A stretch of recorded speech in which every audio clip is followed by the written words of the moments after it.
Ela foi a mulher que comprou um lixão e o transformou em universidade. Foi a líder que aconselhou presidentes e desafiou a segregação na própria Casa Branca. Ela não esperou por convite, ela exigiu seu lugar na história dos Estados Unidos. Se você gosta de viajar através do tempo conhecendo um pouco mais de pessoas que fizeram história, você está no lugar certo. Já se inscreve no canal, ativa o sininho para não perder nenhum dos nossos fragmentos e vem desvendar com a gente os mistérios do passado. E se quiser apoiar ainda mais essa aventura, considere se tornar um membro do canal, seja um mochileiro, desbravador ou viajante do tempo. Sua ajuda faz toda a diferença para manter esse projeto de pé. Mas só de assistir, curtir, compartilhar e comentar você já está fazendo muito. E se o hypar aparecer, ele costuma aparecer quando a gente dá like, clica nele. É gratuito, turbina a entrega do vídeo para mais gente. Eu sou Vanessa Silva, historiadora em formação, e a quem interessar, esse é o fragmento de história de hoje. Mary McLeod Bethune foi uma das mulheres negras mais importantes da história da educação.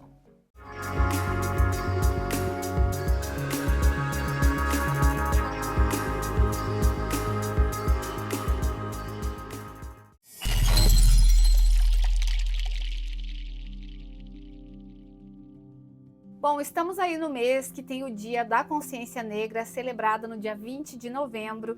Eu resolvi trazer a história dessa mulher tão incrível, alguém cuja trajetória deveria ser conhecida muito além das fronteiras dos Estados Unidos. Ela é amplamente conhecida como Bethune, em sua terra natal, mas como aqui no Brasil costumamos nos referir às pessoas pelo primeiro nome, vou chamá-la simplesmente de Mary.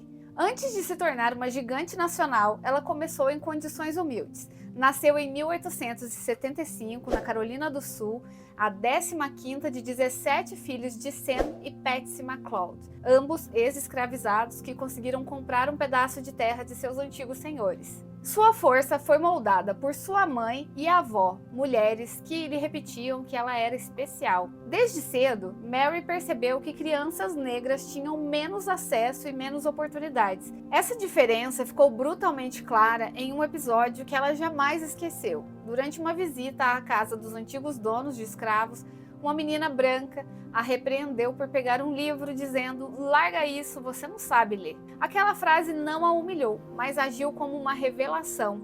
O que separava os negros e brancos não era a capacidade, mas o acesso à educação.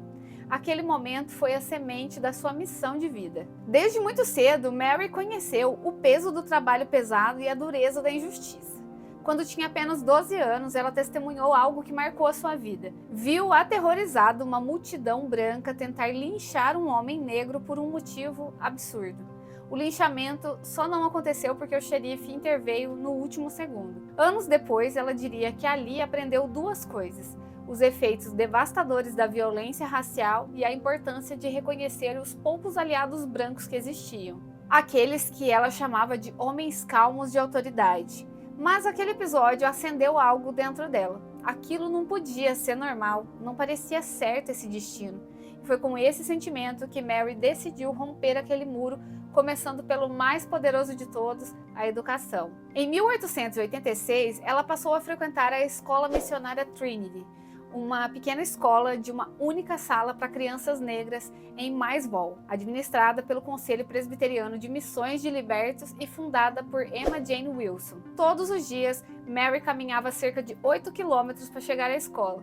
E como muitos de seus irmãos não tinham a mesma oportunidade, ela transformou a própria casa em sala de aula.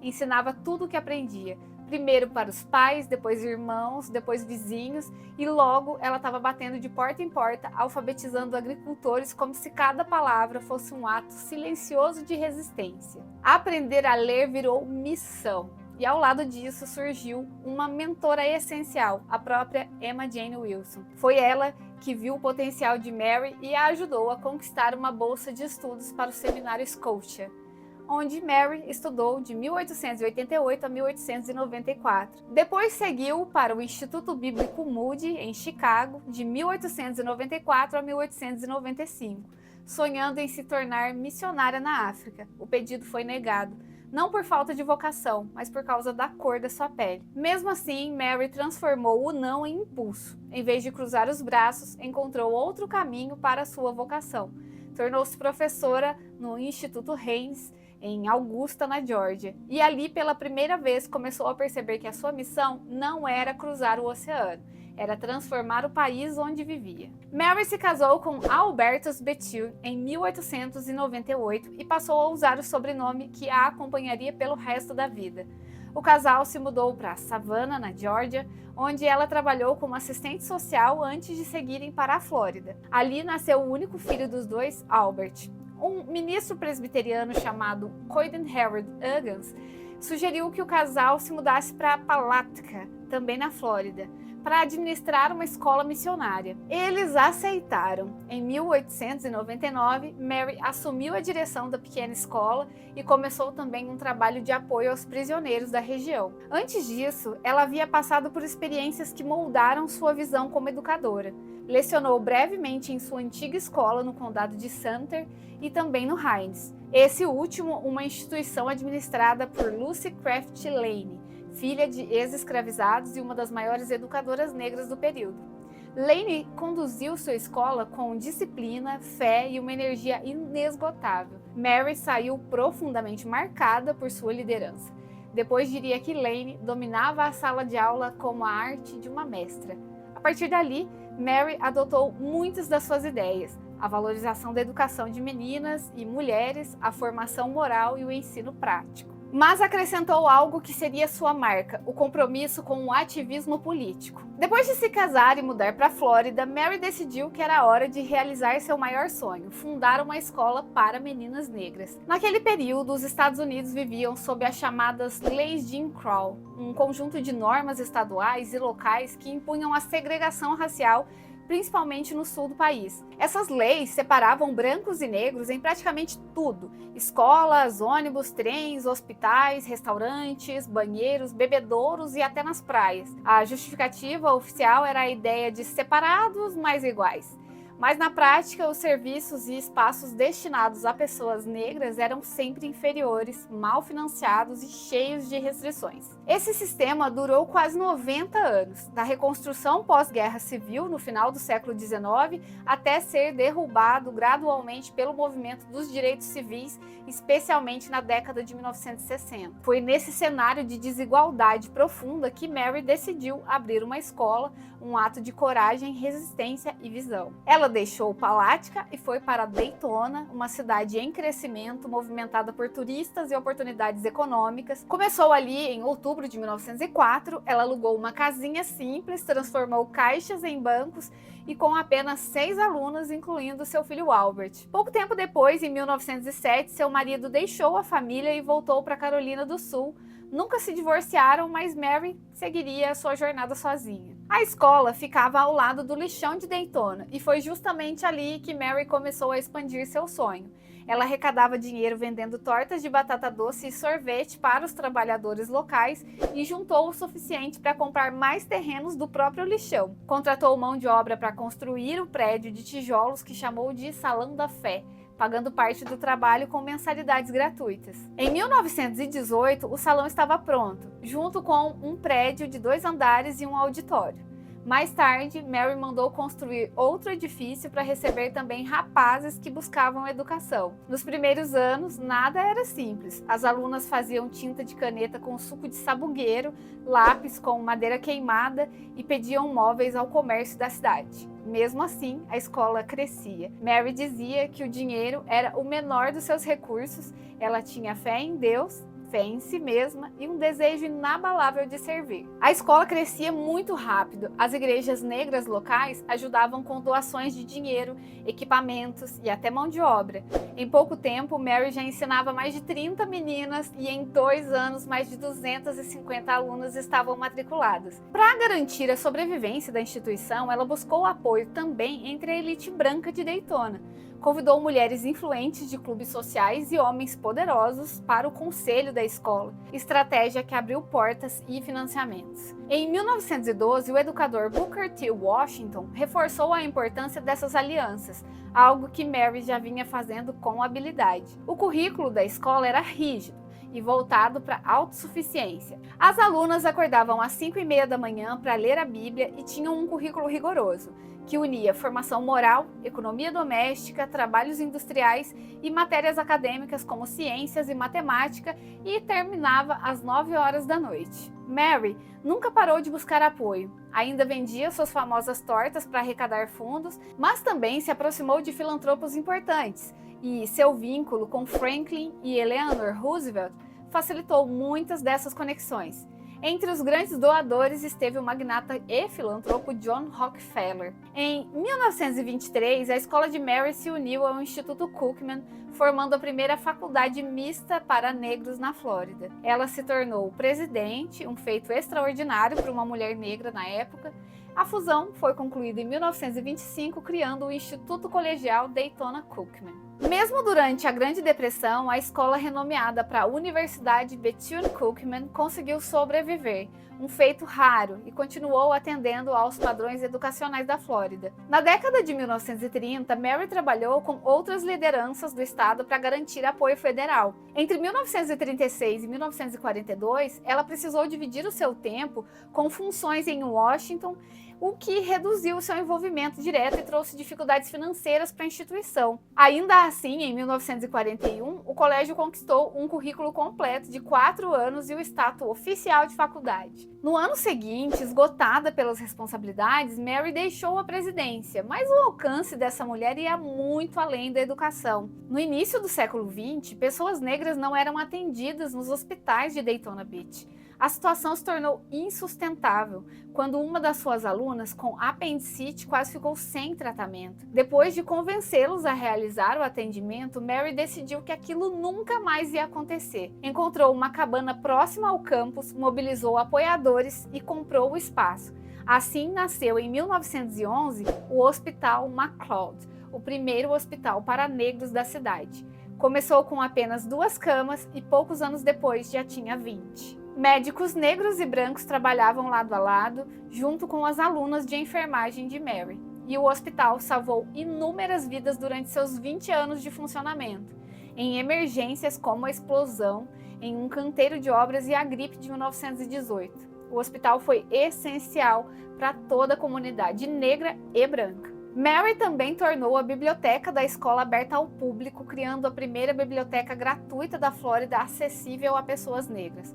Organizou sessões semanais de contação de histórias que lotavam de crianças, além de fundar um clube para meninos. E, sabendo o quanto a comunidade sofria com a falta de moradias acessíveis, usou seu prestígio para pressionar por mudanças.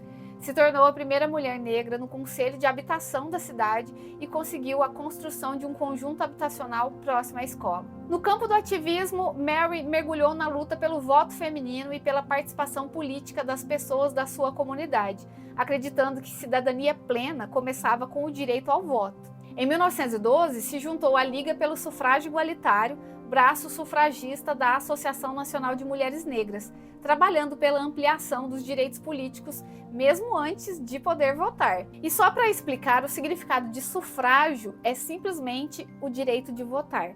Após a 19ª emenda garantir o voto feminino, ela intensificou seus esforços, organizava doações para pagar o imposto eleitoral exigido aos afro-americanos, oferecia aulas para enfrentar os testes de alfabetização e transformava sua própria escola em espaço de resistência, onde montava campanhas de registro de eleitores que mobilizavam homens e mulheres negros em massa. Como líder da seção da Flórida da Associação Nacional de Mulheres Negras, a NACW, entre 1917 e 1925, enfrentou barreiras legais, resistência da elite branca e até ameaças do grupo supremacista branco, o Klan. Mas não pensem que isso fez com que ela recuasse, não.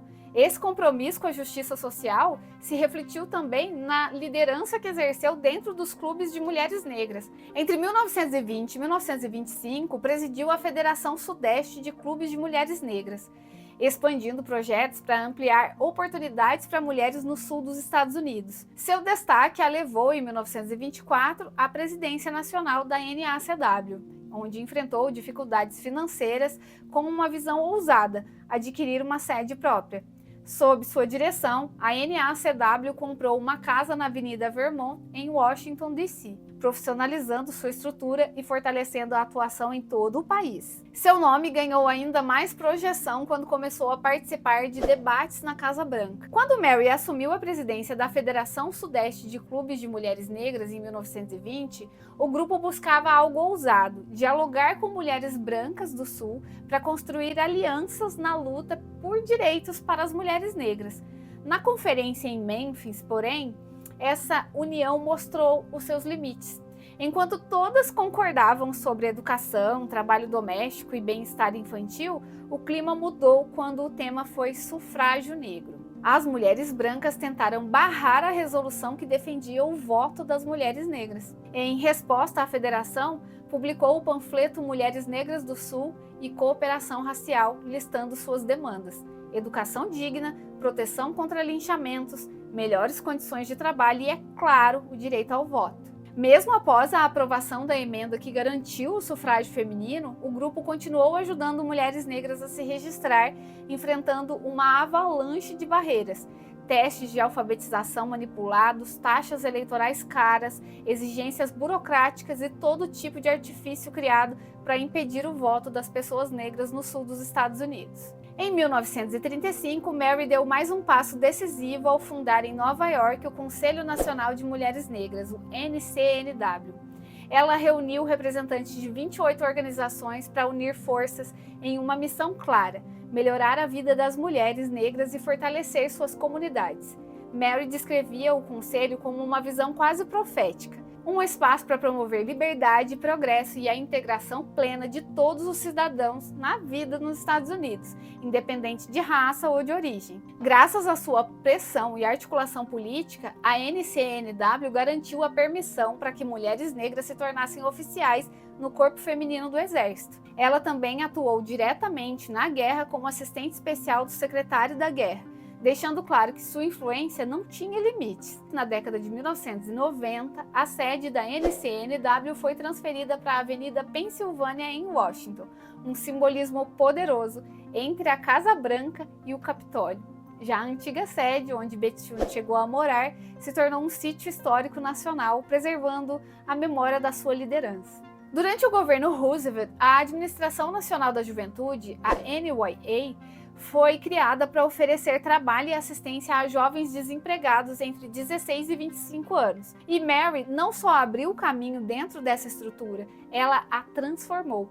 Ela pressionou a agência com tanta força e competência que em 1936 conquistou um cargo em tempo integral. Apenas 2 anos depois, tornou-se diretora da Divisão de Assuntos Negros, a primeira mulher negra a chefiar uma divisão federal nos Estados Unidos. Ali, Mary garantiu que estudantes negros recebessem bolsas, treinamento e oportunidades reais, direcionando recursos para faculdades negras e abrindo portas até para programas de aviação. O relatório final da NYA, publicado em 1943, mostrou que mais de 300 mil jovens negros receberam emprego e capacitação graças a ela. Uma geração inteira ganhou acesso a profissões que antes simplesmente não lhes eram permitidas. Dentro da administração, ela ainda lutou para colocar funcionários negros em cargos de liderança, criando uma rede de assistentes administrativos que atuavam em todos os estados. Uma força de trabalho mobilizada por ela para garantir salários mais justos e melhores condições de trabalho para a população da sua comunidade. Mary também tentou implantar programas de educação do consumidor e iniciativas voltadas a crianças negras com deficiência. Alguns desses planos não avançaram por falta de financiamento, mas revelam o tamanho da sua visão. A NYA foi encerrada em 1943, mas o impacto de Mary dentro da agência moldou a vida de centenas de milhares de jovens. Mary também acabou se tornando uma das amigas mais próximas e leais de Eleanor e Franklin Roosevelt. Em 1938, durante a Conferência Sulista sobre o Bem-Estar Humano em Birmingham, Alabama, um estado ainda profundamente segregado, Eleanor Roosevelt fez questão de sentar ao lado de Mary, desafiando abertamente as leis locais de segregação. Era um gesto poderoso. A primeira-dama costumava dizer que Mary era sua amiga mais próxima da sua faixa etária e não escondia a admiração que sentia por ela. Esse relacionamento abriu portas inéditas. Mary passou a ter acesso direto à Casa Branca e usou isso a seu favor. aproximou eleitores negros do governo Roosevelt, explicando o que vinha sendo feito em benefício deles, e também levou aos Roosevelt as preocupações mais urgentes da comunidade negra. Com esse espaço de influência, ela organizou uma coalizão de líderes negros que ficou conhecida como Gabinete Negro. Eram profissionais altamente capacitados que ocupavam funções importantes dentro de várias agências federais, usando seu acesso para influenciar nomeações e direcionar recursos para a comunidade negra. As reuniões aconteciam quase sempre no escritório ou até no apartamento da própria Mary, de modo informal, sem atas nem burocracias. A partir da década de 1920, ela passou a abrir sua escola em Daytona Beach todos os domingos para visitantes, turistas e moradores, criando as chamadas reuniões comunitárias de domingo. Eram encontros integrados, mesmo que a lei da Flórida proibisse reuniões interraciais, algo que Mary simplesmente desafiava. Durante sua atuação na Igreja Metodista, especialmente na Conferência da Flórida, majoritariamente negra, ela tentou pressionar a denominação, dominada por brancos, para promover uma integração verdadeira. Quando nos anos 1930 a Igreja Metodista Episcopal propôs uma unificação que manteria jurisdições separadas por raça, Mary protestou abertamente. Em 1938, ela escreveu que o povo negro precisava conhecer a sua própria história para conquistar libertação e orgulho. No ano seguinte, 1939, reforçou que crianças de todas as raças deveriam aprender sobre as contribuições dos negros, porque a paz mundial dependia dessa compreensão mútua. Quando a Suprema Corte decidiu, em 1954, no caso Brown contra o Conselho de Educação, que a segregação escolar era inconstitucional, Mary comemorou publicamente no jornal Chicago Defender. Para ela, a democracia não podia ser dividida. Igualdade na educação, no voto e na vida econômica era um direito de todos. Incansável, ela continuou a se aproximar de grandes filantropos do fundo e em 1952 passou a integrar o Conselho de Administração do UNCF, reforçando seu compromisso de vida com a educação. Mary McLeod Bethune morreu em 18 de maio de 1955, vítima de um ataque cardíaco. Sua partida gerou uma onda de homenagens em jornais afro-americanos por todo o país. O jornal O Despacho Negro de Oklahoma a chamou de exemplo número 1 para todos que têm fé na América e no processo democrático. E o Pittsburgh Courier registrou: em qualquer raça ou nação, ela teria sido uma personalidade excepcional. Seu maior atributo era sua alma indomável. A imprensa tradicional também reconheceu a sua grandeza. O Christian Century afirmou que a história de Mary deveria ser ensinada a todas as crianças por gerações. O New York Times destacou que ela foi um dos fatores mais potentes no crescimento da boa vontade interracial na América. E o Washington Post declarou que toda a América foi enriquecida por seu espírito corajoso e exuberante. Em sua cidade de atuação, o Daytona Beach Evening News resumiu o seu impacto dizendo que o gênio não conhece barreiras raciais. Hoje ela está sepultada no campus da Universidade Bethune-Cookman em Daytona Beach, Flórida, a mesma instituição que ela ajudou a construir do zero. Mary era sem dúvida uma figura única, carregava uma bengala não por necessidade, mas pelo impacto. Dizia que ela lhe dava elegância, era abstêmia e defensora da temperança entre os afro-americanos, chegando a repreender quem via embriagado em público. Para ela, os alunos e professores de Daytona eram a sua primeira família e muitos a chamavam carinhosamente de Mãe Bethune. Determinada como poucas, tinha a fama de conseguir tudo o que queria. Robert Weaver, integrante do Gabinete Negro, dizia que ela fingia fragilidade feminina para alcançar seus objetivos com uma crueldade masculina. E não era exagero. Quando um morador branco de Daytona ameaçou seus alunos com um rifle, Mary não revidou, ela o conquistou. Com o tempo, ele passou de ameaça a protetor, dizendo que se alguém incomodasse a velha Mary, ele ia protegê-la com a própria vida. Seu espírito empreendedor também era marcante. Em plena era da segregação, quando negros eram proibidos de frequentar a praia na Flórida, ela reuniu empresários, comprou 3,2 quilômetros da costa, a Paradise Beach, e vendeu lotes para famílias negras, abrindo um espaço também para visitantes brancos. A área mais tarde seria rebatizada como Bethune-Volusia Beach. Mary foi chamada de a primeira dama da luta, não por vaidade, mas porque abriu caminhos que muitos seguiram, e morreu em 1955, no mesmo ano em que Rosa Parks se recusou a ceder seu assento em um ônibus de Montgomery, dando início a um movimento liderado por um jovem pastor, Martin Luther King, que um ano depois derrubaria as leis de segregação nos transportes. Mary McLeod Bethune não viveu para ver essa vitória, mas cada semente dessa mudança já tinha sido plantada por ela. O reconhecimento de Mary ia muito além das fronteiras. Em vida, ela recebeu a medalha Springer na NAACP em 1935 e em 1945 participou da fundação da ONU em São Francisco, sendo a única mulher negra presente, representando a NAACP.